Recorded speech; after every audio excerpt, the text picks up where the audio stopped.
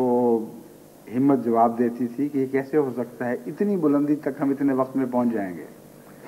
لیکن جب قدم اٹھانے شروع کر دے انسان تو پھر اس کو پتہ چلتا ہے کہ ہر قدم اگلے قدم کے لیے ایک طاقت کا ذریعہ بن جاتا ہے، حوصلہ پیدا کرتا ہے، اور جوں آپ آگے قدم بڑھاتے جاتے ہیں اور مڑ کر دیکھتے ہیں کہ کن نچلی سطحوں سے آپ کوشش کر کے اوپر ابھرے ہیں، تو نیچے دیکھنا بھی آپ کے لیے تقویت کا موجب بنتا ہے اور اوپر دیکھنا بھی حوصلوں کو انگیخت کرتا ہے بجائے بجھانے کے۔ سفر شرط ہے۔ پس چندوں میں بھی میرا یہ وسیع تجربہ ہے، اپنے متعلق بھی اور دوسروں کے متعلق بھی، کہ جب بھی آپ خدا کی راہ میں کچھ پیش کرنے کی توفیق پاتے ہیں تو وہ توفیق آپ کی توفیق بڑھاتی ہے۔ اور اس کے علاوہ ایک اور خدا کا فضل ہے جو ہمیشہ چندے دینے والوں پر نازل ہوتا ہے کہ ان کی مالی حیثیت بھی پہلے سے بہتر ہونی شروع ہو جاتی ہے، ان کے قرضوں کے بوجھ کم ہونے شروع ہو جاتے ہیں، ان کو جو چٹیاں پڑتی رہتی ہیں روز اور مرہ کی اس میں کمی آ جاتی ہے، کئی قسم کی مصیبتوں سے وہ بچائے جاتے ہیں۔ بس یہ کبھی ایسا میرے علم میں کبھی ایسا نہیں ہوا کہ چندہ دینے والا چندہ دینے کی وجہ سے نقصان میں رہا ہو۔ یعنی جزا کا وہ مفہوم جو خدا کی رضا سے تعلق رکھتا ہے یا آخرت سے تعلق رکھتا ہے اس کے علاوہ بات کر رہا ہوں۔ وہ تو اپنی جگہ ہے، انسان جب خدا کی راہ میں کچھ پیش کرتا ہے تو رضا کی خاطر کرتا ہے، اور وہی چندہ ہے جو مقبول ہوتا ہے اور اسی کے نتیجے میں دنیا بھی سنورتی ہے۔ بس جہاں تک نیتوں کا تعلق ہے، نیت یہ ہونی چاہیے کہ محض للہ خدا کی رضا کی خاطر ہم یہ دے رہے ہیں، اور جب آپ اس نیت کے ساتھ دیتے ہیں تو اللہ کی رضا صرف آخرت کی جزا نہیں دیتی بلکہ دنیا میں بھی آپ کو جزا دیتی ہے، اور چندہ دینے والا جانتا ہے، یقینی طور پر اس کو علم ہو جاتا ہے کہ بہت سی ایسی برکتیں اس کو نصیب ہوئی ہیں جو پہلے حاصل نہیں تھیں۔ اس لیے دنیا میں لکھوں خواہ احمدی ذاتی طور پر اس بات کے گواہ ہیں، بچے بھی گواہ ہیں، مرد بھی، عورتیں بھی، سب دنیا میں جماعت کے ساتھ خدا تعالیٰ یہی سلوک کرتا ہے کہ اخلاص کے ساتھ خدا کی راہ میں کچھ پیش کرنے والے کی قربانی کی توفیق بھی بڑھتی ہے اور مالی وسعت بھی اس کو عطا ہوتی ہے۔ بس وقف جدید میں جب ہم افراد کی تعداد میں اضافے پر زور دیتے ہیں تو میری نیت اس میں ہمیشہ یہی ہوتی ہے تاکہ وہ احمدی بھی جو اب تک مالی قربانی کی لذت سے محروم ہیں اور اس کی برکتوں سے محروم ہیں، ان کو اس بہانے ایک موقع میسر آ جائے اور پھر خدا کے فضل کے ساتھ وہ ہر دوسری تحریک میں بھی خود بخود آگے بڑھنے لگیں۔ اس پہلو سے بہت سا کام ابھی ہونا باقی ہے، اگرچہ جیسا کہ میں نے بیان کیا ہے یہ اس سال خدا کے فضل کے ساتھ ہر پہلو سے جماعت میں اضافہ ہوا ہے، وقف جدید کے چندے میں بھی اضافہ ہوا ہے، وقف جدید کی قربانی کرنے والے افراد کی تعداد میں بھی اضافہ ہوا ہے، لیکن گنجائش ابھی بہت موجود ہے۔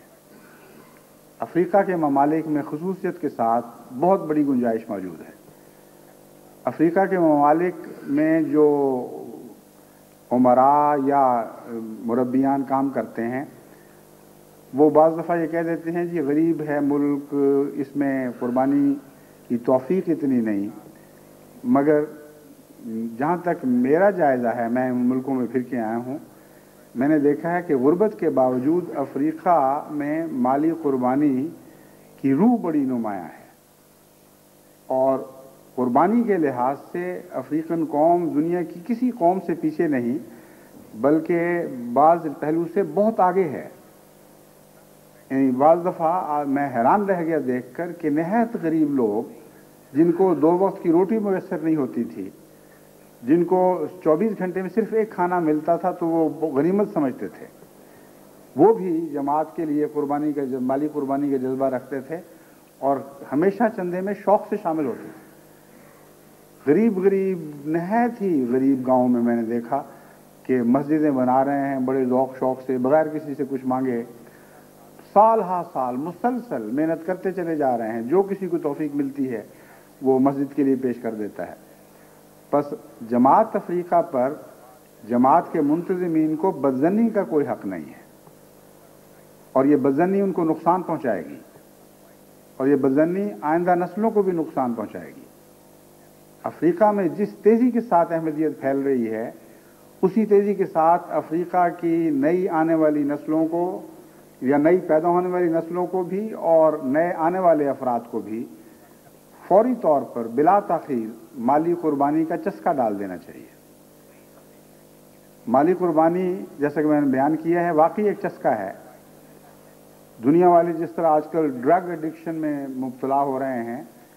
میں نے دیکھا ہے جماعت احمدیہ میں بہت سارے احمدی ایسے ہیں جن کو چندے کی ایڈکشن ہو گئی ہے،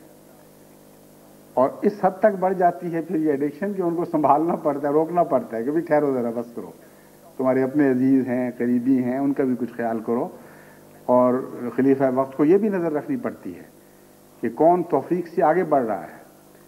لیکن یہ ایسا نشہ ہے کہ جن کو پڑ جاتا ہے واقعی نشہ بن کے چمٹ جاتا ہے۔ اس لیے بجائے اس کے کہ دنیا کے نشوں میں ہم اپنی نسلوں کو مبتلا ہونے کا خطرہ مول لیں، ان کو یہ اچھے نشے لگا دیں۔ یہ ایسے نشے ہیں جو سنبھال لیں گے ان کو، پھر آئندہ نسلوں کو سنبھال لیں گے، اور اللہ کے فضل کے ساتھ جیسا کہ میں نے کہا ہے ایک نیکی کا قدم دوسری نیکیوں کے قدم اٹھانے کی توفیق دیتا چلا جائے گا۔ اس وقت جو رپورٹ میرے سامنے ہے، جو اعداد و شمار میرے سامنے ہیں، ان کی روح سے جو اول دوم سوئم ممالک کے متعلق میں اعلان کروں گا، غالباً یہ ترتیب تو الا ماشاء اللہ قائم رہے گی، لیکن ہو سکتا ہے کچھ حصوں میں کچھ تبدیلی بھی ہو جائے، کیونکہ بہت سے قوائف ابھی تک موصول نہیں ہوئے۔ یہ جو قوائف میں آپ کے سامنے پیش کرنے والا ہوں یہ نامکمل ہیں، کیونکہ ابھی تک وقف جدید کے معاملے میں پوری تندہی کے ساتھ، مستعدی کے ساتھ جماعتیں رپورٹ نہیں بھجواتی۔ اس وقت کے تک جو قوائف ہیں، پاکستان کے قوائف کا جہاں تک تعلق ہے، حسب سابق کراچی خدا تعالیٰ کے فضل سے سر فہرست ہے۔ پچھلے سال بھی سر فہرست تھا اور ان سال بھی سر فہرست ہے، اور پچھلے سال سے خدا کے فضل سے نمایاں طور پر بڑھ کر کراچی نے حصہ لیا۔ ربوہ مجھے یاد نہیں کہ پچھلے سال دوم تھا یا نہیں، لیکن اس سال دوسرے نمبر پر ہے، اور ربوہ میں چونکہ اکثر آبادی غرباء پر مشتمل ہے، اس لیے ربوہ کا سارے پاکستان میں دوسرے نمبر پر آنا خدا تعالیٰ کے فضل سے ایک خاص اعزاز ہے جو اہل ربوہ کو نصیب ہوا۔ لاہور خدا کے فضل سے چندوں میں بہت اچھا ہے، لیکن وقف جدید میں تیسرے نمبر پر ہے۔ کراچی کا قدم بہت نمایاں طور پر آگے ہے. ربوہ اس سے کئی قدم پیچھے ہے، لیکن اس کے باوجود دوئم پوزیشن حاصل ہے. اور لاہور کراچی سے یوں کہہ لینا چاہیے کہ اگر وہ 3 قدم اٹھائے ہیں کراچی نے، تو لاہور نے 2 اٹھائے ہیں. یہ نسبت ہے ان کی آپس میں. اور فیصل آباد ان سال سیالکوٹ کو پیچھے چھوڑ گیا ہے. سمجھ نہیں آئی کہ کیوں سیالکوٹ اپنے گزشتہ سال کے مقابل پر پیچھے ہٹا ہے. اور یہ ایک استثنائی مثال ہے، ورنہ بالعموم ہر ضلع آگے بڑھتا ہے. میں سمجھتا ہوں کہ وہاں سے رپورٹیں آنے میں کچھ کمی رہ گئی ہے، ورنہ مجھے حسن ظن ہے سیالکوٹ پر. یہ خدا تعالیٰ نے جس کو تقدم عطا فرمایا تھا، اولیت عطا فرمائی تھی، اس کو یہ قائم رکھے گا انشاءاللہ. اور امیر صاحب سیالکوٹ کو خصوصیت سے یہ توجہ کرنی چاہیے کہ کسی قیمت پر بھی اپنے اس سال کو گزشتہ سال سے ہارنے نہ دیں. ابھی وصولی کے کچھ دن باقی ہیں، کیونکہ وقف جدید کی وصولی دسمبر میں ختم نہیں ہو جاتی، بلکہ عموماً جنوری کا پورا مہینہ اور فروری کا کچھ حصہ سال گزشتہ کی وصولی میں شمار ہوتا رہتا ہے. اس لیے ویسے بھی مومن کو چاہیے کہ اس کا ہر قدم آگے بڑھے، لیکن یہ سال چونکہ غیر معمولی خصوصیت کا سال ہے، اس سال کسی دنیا کی جماعت کو بھی اپنے اخلاص پر یہ داغ نہیں لگنے دینا چاہیے کہ جب ساری دنیا میں 89 کا سال نمایاں شان سے آگے بڑھ رہا تھا، تو ہمارے اوپر ہمارے پر سے جب یہ سال گزرا تو اس کے قدم ڈھیلے پڑ گئے اور پچھلے سال سے بھی پیچھے رہ گیا. بس اس مسابقت کی روح کے ساتھ جو سالوں کے درمیان بھی چلنی چاہیے، آپ اپنے اس سال کو پیچھے نہ ہٹنے دیں. دفتر اطفال بھی وقف جدید کا ایک دفتر ہے، یعنی بڑوں کے چندوں کے علاوہ اطفال کے چندے بھی الگ وصول کیے جاتے ہیں. اس پہلو سے بھی خدا کے فضل کے ساتھ کراچی اول ہے، لیکن لاہور ربوہ کو پیچھے چھوڑ گیا ہے. اور اگرچہ بہت معمولی فرق ہے، جس کو گھڑ دوڑ کی اصطلاح میں کہتے ہیں گردن کا فرق رہ گیا یا سر کا فرق رہ گیا، تو اتنا تھوڑا سا فرق ہے. آگے جا کر ممکن ہے یہ بدل جائے، کیونکہ ابھی آخری لائن نہیں آئی جہاں سے گزرنا ہے. تو بہرحال لاہور ربوہ کو پیچھے چھوڑ گیا ہے، اور راولپنڈی 4تھے درجے پر، اور سیالکوٹ اس پہلو سے فیصل آباد کو پیچھے چھوڑ گیا ہے اور آگے نکل گیا الحمدللہ. اور اپنے پچھلے سال سے بھی نمایاں ترقی کی ہے. اس لیے مجھے خیال ہے کہ غالباً اعداد و شمار کی غلطی ہوگی، ورنہ مالی وقف جدید کے لحاظ سے اگر اطفال میں سیالکوٹ کا قدم آگے ہے تو کوئی وجہ نہیں کہ بالغان میں بھی وہ قدم آگے نہ بڑھے. جہاں تک باقی دنیا کا تعلق ہے،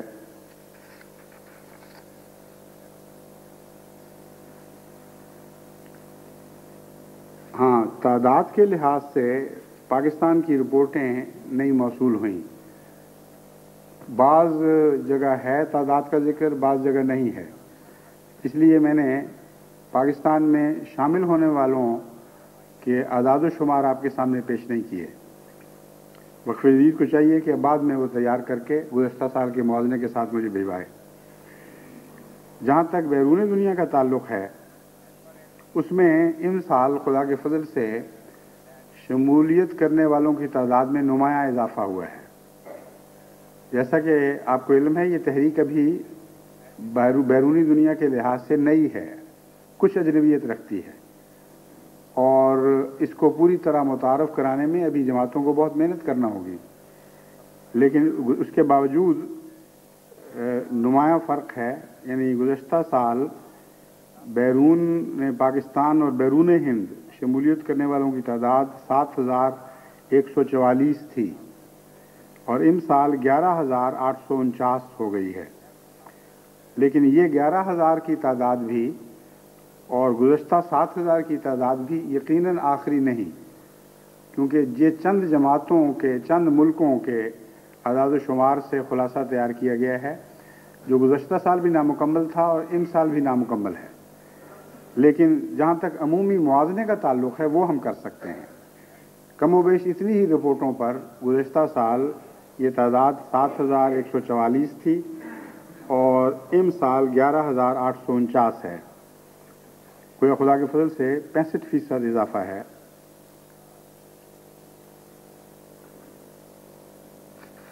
آمدہ رپورٹس میں 20 ممالک ایسے ہیں جنہوں نے اپنے ملک میں شامل ہونے والے بچوں کی تعداد کا کوئی ذکر نہیں کیا، اس کو الگ ظاہر کرنا چاہیے۔ صرف 6 ایسے ممالک ہیں جنہوں نے بچوں کی شمولیت کا علیحدہ ذکر کیا ہے۔ صرف 20 ممالک ایسے ہیں جن کی آخری شکل میں رپورٹ اب تک موصول ہوئی ہے، اور باقی ممالک کی رپورٹیں یا تو ابھی ڈاک میں چل رہی ہوں گی، کرسمس کی وجہ سے بھی بعض دفعہ دیر ہو جاتی ہے، اور یا ممکن ہے وہاں سے چلی ہی نہ ہوں، اس لیے اگلے مہینے تک شاید آ جائیں۔ اس رپورٹ کے لحاظ اس کے لحاظ سے، یعنی اس اطلاع کے مطابق حسب ذیل 20 ممالک ہیں جنہوں نے رپورٹ اب تک کی مکمل بھجوا دی ہے: Germany, Holland, Sierra Leone, Muscat, Spain, Canada, Indonesia, Guyana, Tanzania, Norway, Japan, Ireland, Guatemala, Zaire, Denmark, Switzerland, South Africa, Kuwait, America اور برطانیہ۔ اب اس میں چھوٹے چھوٹے ممالک بھی شامل ہیں، بعض بڑے بڑے بھی ہیں، بعض بڑے بڑے نہیں ہیں، اور اسی طرح چھوٹے بھی بہت سی تعداد میں ہیں جو ابھی تک ان رپورٹوں میں شامل نہیں ہو سکے۔ وعدہ جات کے لحاظ سے 1989 میں 88 کے مقابل پر نمایاں فرق ہے۔ 88 میں 42,273 اسٹرلنگ پاؤنڈ کے وعدے موصول ہوئے تھے، اور 89 میں 60,388 اسٹرلنگ پاؤنڈ کے وعدے موصول ہوئے ہیں، جو یہ اضافہ بھی خدا کے فضل سے نمایاں ہے، یعنی 43%۔ وصولی میں بھی کم و بیش یہی شکل ہے۔ وصولی گزشتہ سال 42,273 کے مقابل پر 42,432 تھی، باوجود اس کے کہ بعض ممالک نے وعدے کے مطابق ادائیگی نہیں کی، پھر بھی وصولی وعدے سے کچھ بڑھ گئی ہے، جس کا مطلب یہ ہے کہ بعض ممالک نے یا تو وعدہ نہیں بھجوایا تھا، صرف وصولی بھجوائی ہے، یا وعدے سے بڑھ کر وصولی کی۔ 1989 میں 1988 میں وصولی 42,432 تھی اور 89 میں 61,552، یعنی 60,388 کے وعدے سے بھی زیادہ 61,552 وصولی ہوئی ہے، اور یہاں اضافے کی شرح تھوڑی سی بڑھ گئی ہے وعدوں کے مقابل پہ، یعنی وصولی کے اعتبار سے گزشتہ سال پر 45% اضافہ ہوا ہے۔ ممالک کی جو باہمی دوڑ ہے اس میں اول پوزیشن پہ جرمنی ہے، اور گزشتہ چند سال سے جرمنی ایک چیلنج بن کر ابھر رہا ہے ساری دنیا کے لیے، اور وہ بڑے بڑے بعض امیر ممالک جو پہلے جرمنی کو بہت پیچھے دیکھا کرتے تھے، ان کو میں نے متنبع کرنا شروع کیا تھا کہ آیا ہی آیا اور اب یہ بڑھنے لگا ہے، لیکن باوجود اس وارننگ کے، اس تنبیہ کے، وہ اس آگے بڑھنے والے کو پیچھے نہیں ہٹا سکے، اور وقف جدید میں بھی خدا کے فضل سے جرمنی اول آیا ہے، برطانیہ دوم،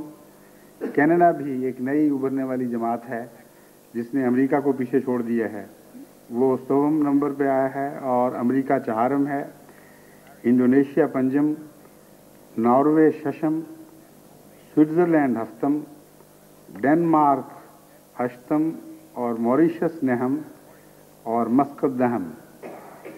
موریشس کے متعلق میرا یہ خیال ہے کہ رپورٹ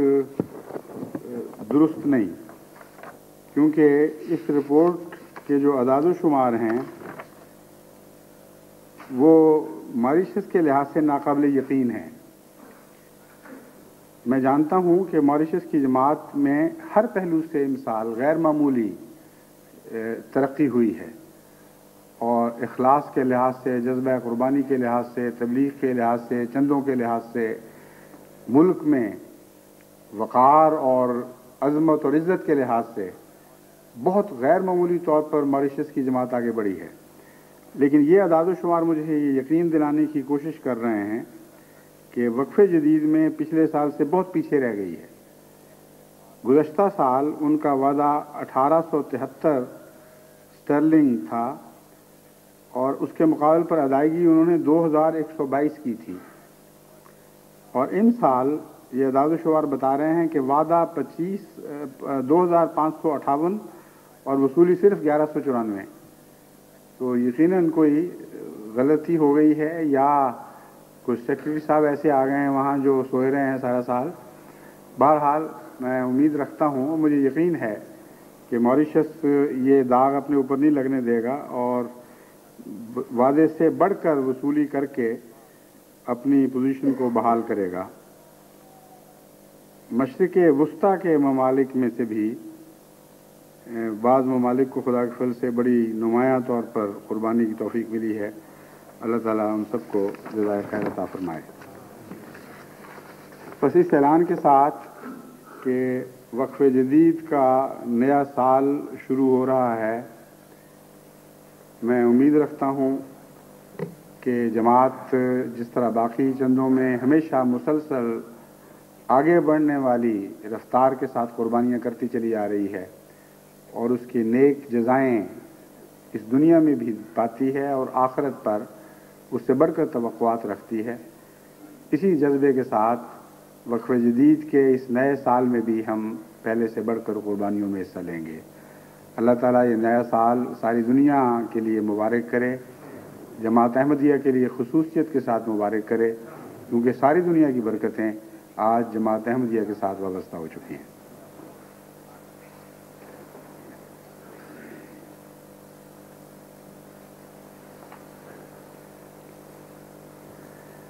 الحمدللہ نحمدہ ونستعینہ ونستغفرہ ونؤمن بہ ونتوکل علیہ ونعوذ باللہ من شرور انفسنا ومن سیئات اعمالنا من یہدہ اللہ فلا مضل لہ ومن یضللہ فلا ہادی لہ ونشہد ان لا الہ الا اللہ وحدہ لا شریک لہ ونشہد ان محمدا عبدہ ورسولہ۔ عباد اللہ رحمکم اللہ، ان اللہ یامر بالعدل والاحسان وإيتاء ذي القربى وينهى عن الفحشاء والمنكر والبغي يعظكم لعلكم تذكرون۔ اذكروا الله يذكركم وادعوه يستجب لكم ولذكر الله أكبر۔